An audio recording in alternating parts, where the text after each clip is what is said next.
When Justine Damone called the cops to report a potential assault she heard behind her Minneapolis home on Sunday, she didn't think she would become the victim.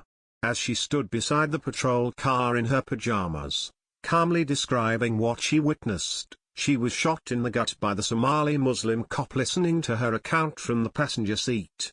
In the hours since the horrific details of that fatal night, the country was left wondering why this officer sent to protect this woman killed her without provocation. Now the truth has come out, and it's worse than we thought. After Officer Mohammed Noor's partner, who was there that night, reveals the motive based on what he witnessed seconds before Noor pulled the trigger.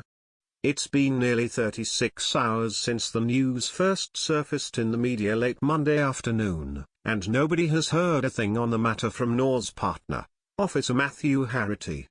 Harity was in the driver's seat of the patrol vehicle, with his window down, talking to Damone, who was reporting a potential sexual assault in the alley behind her home. Halfway through her witness account, Noor reached across Harity and shot the blonde woman, who was a bride-to-be, yoga teacher, and recent transplant to America from Australia. It's safe to say that Harity was as surprised by the sudden lethal action as the rest of us. But in being on the scene and knowing Noor personally, he's now exposed one damning detail. A police source told K11 that Harity was left stunned by Officer Mohammed Noor's actions. The revelation makes the motive for shooting all the more mysterious, as it appears that Harity did not view Damone as posing a threat. The Bureau of Criminal Apprehension, BCA, investigating the incident, is remaining tight-lipped about what happened late that Saturday night until they finish interviewing Noor and Harity as part of their probe.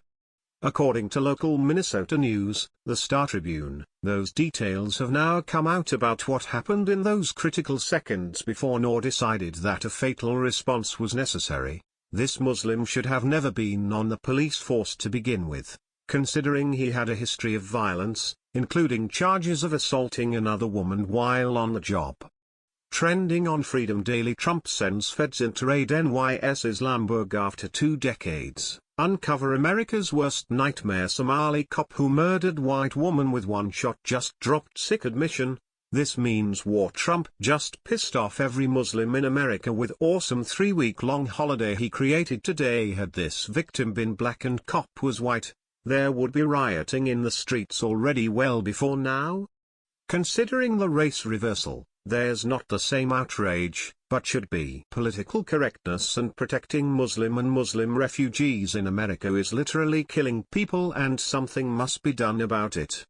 In the interview, Officer Harity said heard a loud noise prior to Officer Noor firing his weapon.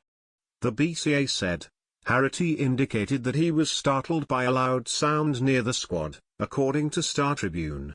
Immediately after the loud noise is when Justine Damone approached the squad car in her pajamas, and Officer Noor fired his weapon. During the radio audio of the incident, a dispatcher references 2 shots heard to the east. An officer responded, "We heard those sounds from the station.